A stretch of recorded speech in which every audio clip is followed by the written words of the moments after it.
Net neutrality was officially recognized on February 26, 2015 during the Obama administration. But on December 14, 2017, the FCC voted to repeal the net neutrality rules that were set in place in 2015. With all these big events happening around us, it makes one question: what's the big deal with net neutrality? Net neutrality affects everyone. We are currently in the digital age, and technology is only going to get more advanced. In this speech, I will be going over the origins of net neutrality, the negatives of net neutrality, and the positives of net neutrality. All information was compiled from at least 6 different credible sources.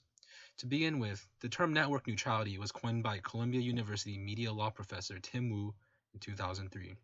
It was later shortened to the term we know today, net neutrality. Wu came up with the idea that internet service providers should enable access to their users without favoring or blocking particular content. Wu's concept of net neutrality began blowing up in 2005 in a good way.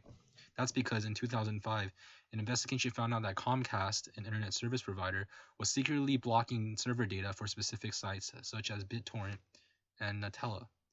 Many people were outraged by incidents such as these, and they felt like their rights were violated. Thus, in the same year, in 2005, FCC Chairman Michael Powell created a set of 4 principles to encourage broadband development and to preserve and promote the open and interconnected nature of the public internet. His first principle entitles consumers to be able to access the lawful content of their choice. The second principle allows consumers to be able to run applications and services of their choice. The third principle authorizes consumers to be able to connect their choice of legal devices as long as it does not harm the network. And the fourth principle allows consumers to have competition among networks. These were the 4 basic principles. So I'm going to talk about the people who don't support net neutrality. So they prefer using the term slow lane and fast lane. So the University of Georgia economics professor Jeffrey Dorfman explains his reasoning why net neutrality puts everyone in the slow lane. Because of the FCC rules set in place, all data must be treated equally. As a result, multiple users sharing a bandwidth may experience unfavorable speeds from time to time. The only way to bypass these rules is to use an Ethernet cable, such as with the computers around us, or purchase a more expensive internet service package that will provide more bandwidth. Dorfman uses this example. To increase the probability that your Netflix will not pause in the middle of a movie, consumers need to pay for faster delivery of their spam email and Facebook status updates as well. Consumers could be paying too much for their internet service utility bill just to make sure their core content provider, in this case Netflix, does not need to buffer in between videos. So fast lanes for the greater good.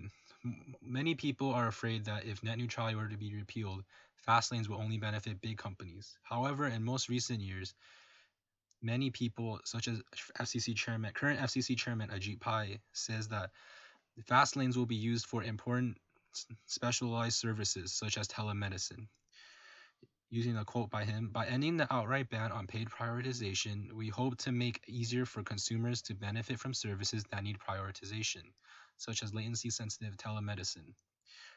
Dorfman also brings up a statement. A remote robotic surgery might be a bit higher priority than your email or that photo of a cute kitten, but net neutrality says they're both equal.